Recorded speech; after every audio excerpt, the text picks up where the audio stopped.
What's going on, you guys? Welcome back to another episode of Garbear Fitness. Today I'm filming on 9/11. Just want to take a moment to appreciate the people who sacrificed their lives in that Twin Tower event. And it's actually interesting because it's the post Hurricane Irma today too. So I'm going to talk a little bit about that and then get into the discussion topic I want to talk about today. So I think Hurricane Irma hit Orlando around a Category 3 maybe. I don't think it was a 4. I'm not entirely sure, but last night was pretty nasty out.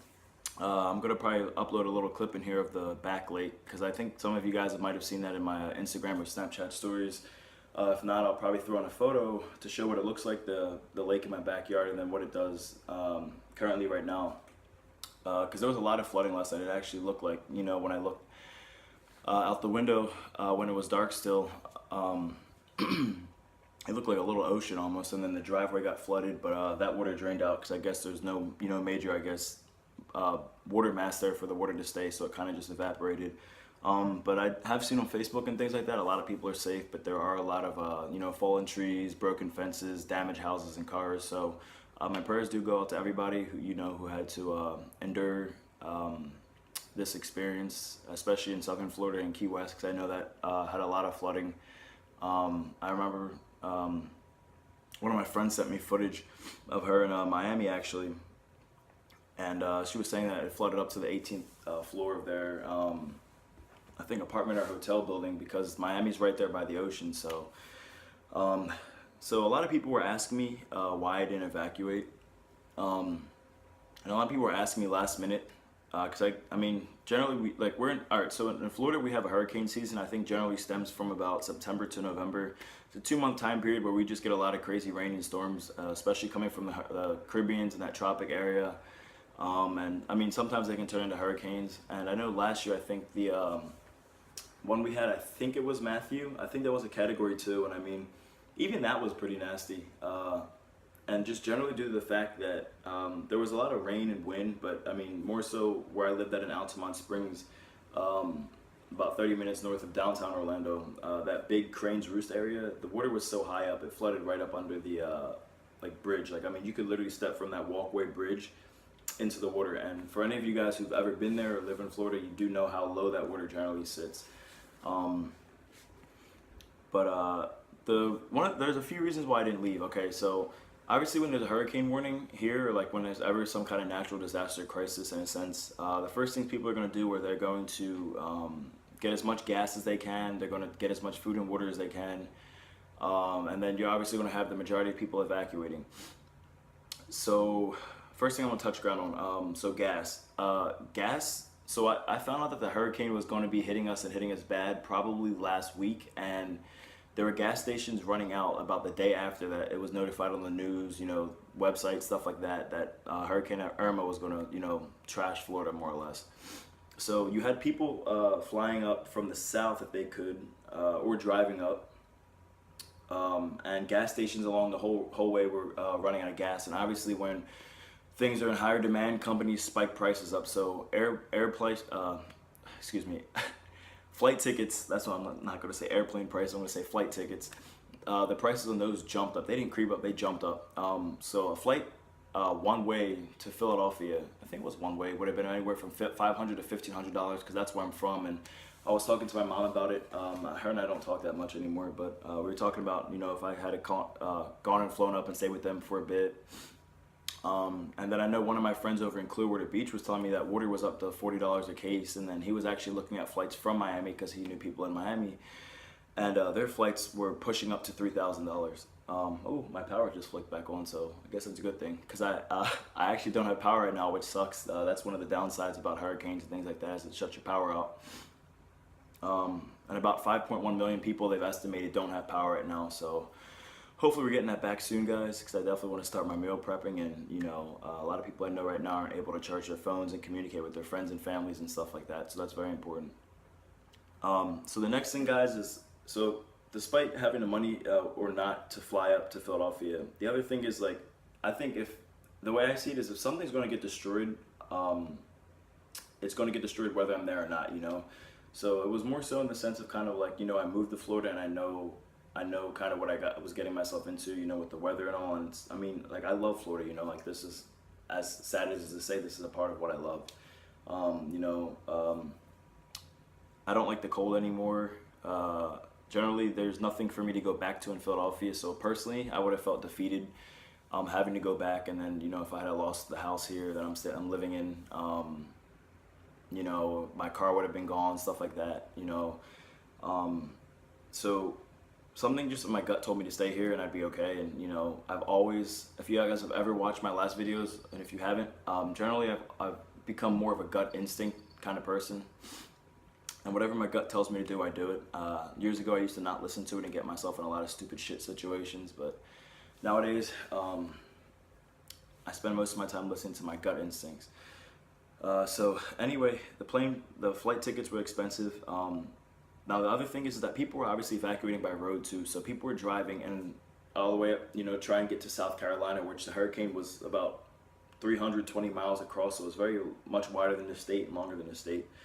So its edges were stemming up to, I think, South Carolina. So people were trying to go all the way either up into Atlanta, Georgia, or like far up into South Carolina, North Carolina.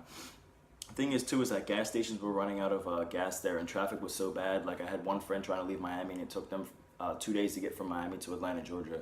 And the problem is when people are running out of gas on the road, what are they going to do? Their cars are going to run out of gas, and then their cars can't move. So people were abandoning their cars on the road, and you know, having to walk miles and miles to find the next station of water or food or something like that. And you know, when your car is abandoned on the road and it's not moving, you're holding up traffic. So generally, I'd rather have been stuck inside of a house. Ooh, my power's back on. Cool. I would have generally rather been stuck inside of a house versus being stuck on the road and, you know, like over 100-mile winds. I think that would just been a lot more commonsensical. But mainly those are the reasons why I stayed. I mean, my car had full gas. I had a full, my power went back out again. I had a full stock of, you know, snacks and stuff here, water, things like that. So it may not make sense to some people staying outside of the Florida state or anywhere that doesn't get natural disaster occurrences like this, but that's just my reasoning behind it. So I'm alive, guys. You know, there's a lot of people who experience a lot of shit, but you know, a lot of us made it through, so that's a bonus and a very positive thing. So after that, I want to talk about the discussion today. So the past couple days, I think last week before this storm really hit, I was talking to people about different things like temporary things in life, like such as goals, people, and then, you know, long-term and permanent things. And I mean, I just turned 24, so I'm pretty young, but as you get older, you're going to start looking to invest yourself and time more into things that are going to build your character, and you can help build that in someone else, like such as a person, business, anything like that, relationships, friendships, jobs. And you're going to start seeing the temporary things that seem to be interesting to not appeal to you anymore as much. But that's not always a bad thing in the sense is because I believe that, like, so we're going to talk about goals, for example. When you have goals, you're going to want to have temporary goals and you're going to have permanent goals. When I say permanent, I mean long term. And I feel both work hand in hand, and that's just kind of what I want to talk about today, because I realized that times I would have long-term goals and I would lose interest in pursuing them because I wouldn't have anything slowly building up to that staircase, you know. And then there were times where I'll have so many temporary goals that, you know, I would be like, holy shit, I'm done all these. Well, you know, what was the tie-in? What was the meaning for me to have all these, you know, temporary goals without something completed in the long-term process? So, with long-term goals, you obviously want to have goals, you know, set. Like my year milestones are going to be 3 years, 6 years, and 9 years, I think. And those are just personal timeline milestones I set for myself as a person, for my business with Garbear Fitness, growing and stuff like that.